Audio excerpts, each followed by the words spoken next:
ngir seetal seeni loxo jëfandiku leen gel main Valda Val d'Afrique moo leen di may Sud Nutrition.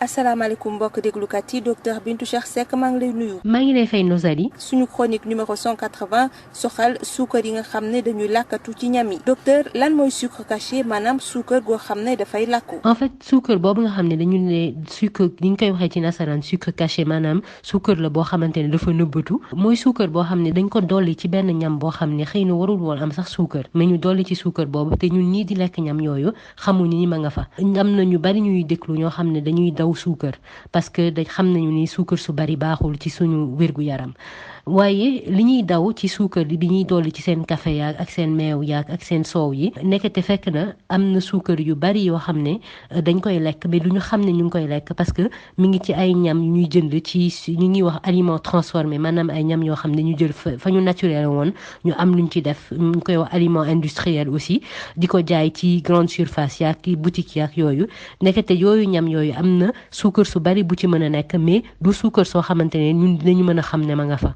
donc ñu ma bëggoon leeral boobu mbir. ndax mën nga ñu fàttali docteur njeexital yi am ci suukar su bari si nga xam ne day am ci suñuy lekk. suukar su bari boo xam ne dañ ko dolli ci suñu ñam baaxul te mooy yenn ci safaan yi nga xam ne moo gën a rëy ci suñuy temps yi ñuy dund parce que mën na indi ay problème mu santé yu bari benn bi mooy mën na indi li ñuy wax surpoids maanaam graisse bu ëpp ci suñu yaram te graisse bu ëppee ci suñu yaram day indi ay gàllankoor yu bari mën na aussi indi graisse bu bari ci deret bi te graisse bu bari ci deret day indi problème mu xol ak problème mu circulation ñu koy wax maladie cardiovasculaire mën na également suukar su bari indi diabète et mën na également dindi li ñuy wax foie gras maanaam ñu dem ba suñu res bi am graisse bu bari te res bu bari graisse mën na indi cancer ci res boobu. waaw ndax mën nañu xam xeetu ñam yi nga xam ne léeg-léeg dañuy am suukar te ñun ñi sax duñu ko xam wala duñ ci teg bët.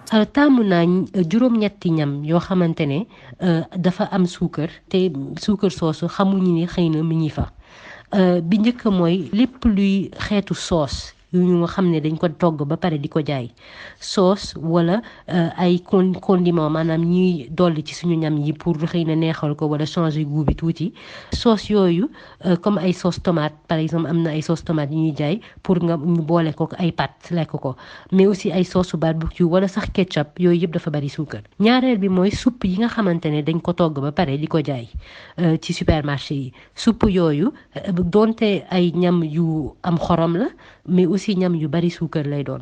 ñetteel yi mooy vinaigrette yi mooy sauce yooyu ñuy jaay pour salade di ko dolli ci salade yi parfois même am na sax yenn yi yoo xamante dañuy naan yi dañoo wàññi graisse bi mais yooyu sauce nañ jàpp ni dañoo bari suukar.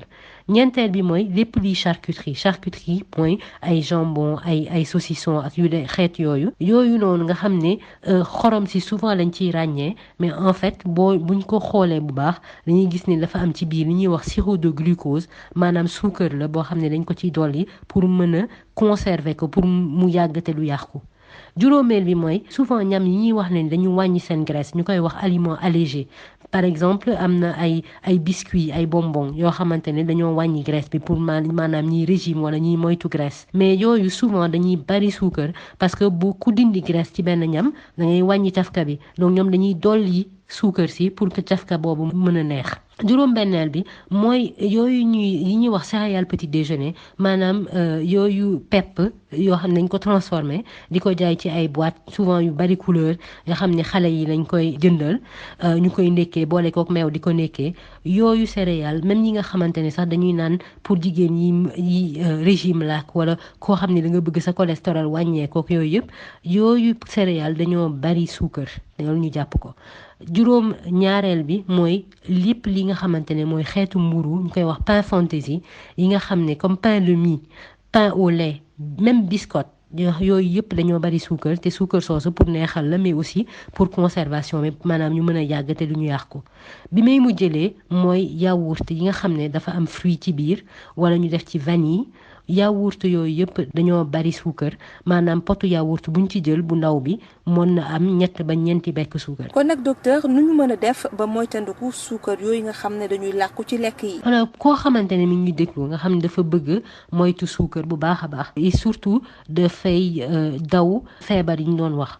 kooku doolu dafa war a tàmm di lire li ñuy wax la liste des ingrédients maanaam ñam aliment industriel bu ñu gis ci supermarché wala ci boutique normalement am na benn liste boo xam ne dañ ci def lan la ñu defaree ñam boobu et su ko defee nit ñi di consommateurs yi dañu war a di xool gëstu liste boobu ba xool ndax am na suukar alors nañu xam yàpp ni ci yenn ñam yi dinañ bis moo suukar ci ñam bi mais lu ci bari aussi du suukar dañuy bind beneen tur comme ay saccharose ay glucose ay fructose maanaam tur yoo xamante ne dañoo terminé par ose en général yooyu yëpp suukar lay doon donc ñu bàyyi ci xel yenn yi aussi ay sirop mooy nekk ci biir suukar ci forme sirop lay jël muy sirop malt sirop orge sirop betterave sax dañ koy utiliser mais ku gis sirop rek na jàpp ni loolu suukar la mais mën nañu gis suukar si aussi ci beneen forme mu nekk ñu tuddee ko mélasse wala ñu tuddee ko gomme de goire loolu yëpp suukar la donc et puis su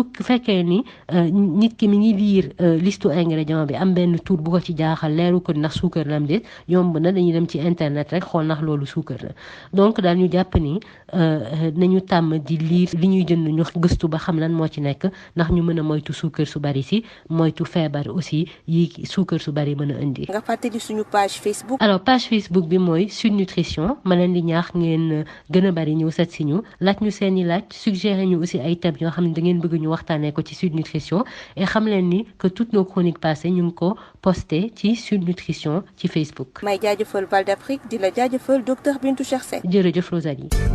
ngir seetal seeni loxo jëfandiku leen gel main Valda Val d'Afrique moo leen doon may Sud Nutrition.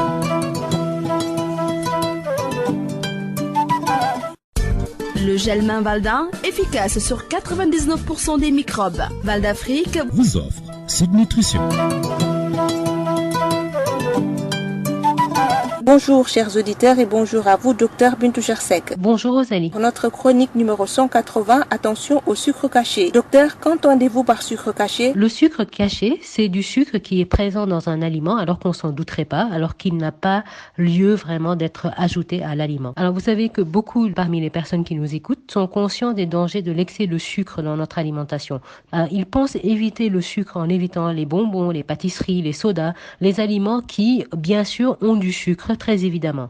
Alors qu'en fait, ils mangent beaucoup d'autres aliments transformés ou industriels qui contiennent secrètement beaucoup de sucre. Rappelez-nous les dangers de l'excès de sucre dans notre alimentation. L'excès de sucre ajouté dans notre alimentation est parmi les maux les plus graves de notre temps parce que ça entraîne de sérieux problèmes de santé. Ça augmente le risque de surpoids et qui dit surpoids dit des problèmes de santé, des problèmes notamment métaboliques, mais ça entraîne aussi un excès de gras dans le sang, ce qui peut poser des problèmes cardiovasculaires ou cardiaques pour le cœur. Ça augmente le risque de diabète et puis ça entraîne également des problèmes de foie, notamment le foie gras.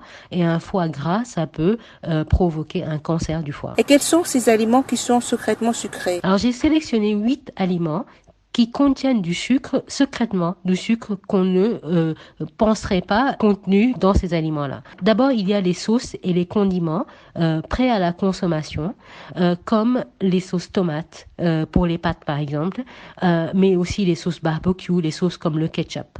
Deuxièmement, il y a les soupes prêtes à la consommation. Encore là, c'est un aliment salé, mais en fait, les soupes toutes prêtes sont vraiment riches en sucre. Troisième catégorie, ce sont les vinaigrettes pour les salades. Donc, toutes les vinaigrettes, notamment les vinaigrettes allégées, soi-disant, en général, sont très riches en sucre. Mais aussi les charcuteries. Et là, on s'en doute pas, mais figurez-vous que les charcuteries contiennent du sirop de glucose qui est utilisé comme conservateur. Cinquième catégorie, ce sont les aliments allégés en matière grasse.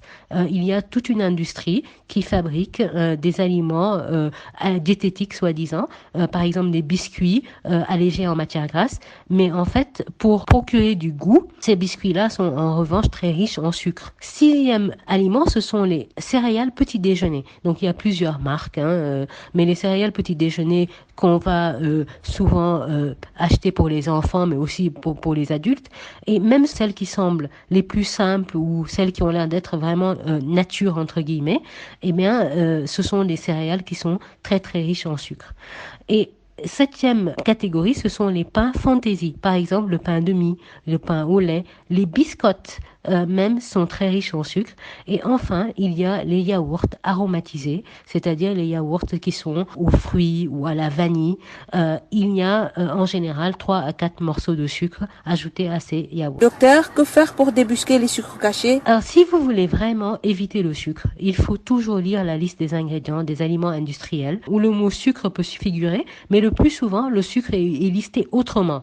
Et quelque part, c'est l'industrie, les efforts de l'industrie agroalimentaire pour tromper le consommateur. C'est-à-dire que le sucre, au lieu d'écrire tout simplement sucre, il va y avoir d'autres mots comme le saccharose, le glucose, le fructose. En gros, tous les mots qui se terminent en ose, en général, sont des déclinaisons du sucre. Il y a également, il faut chercher tous les sirops. Alors, le sirop de malt, sirop d'orge, sirop de betterave, tout ça, c'est du sucre. Le sucre peut être aussi noté sous le terme mélasse ou le terme gomme de goire.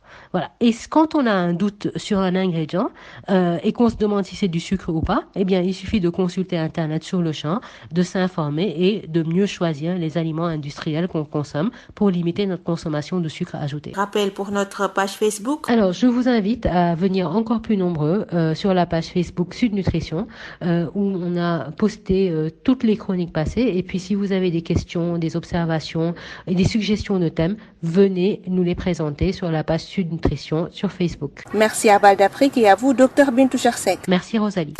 Le gel main Valda, efficace sur 99% des microbes. Valdafrique vous a offert Sud Nutrition.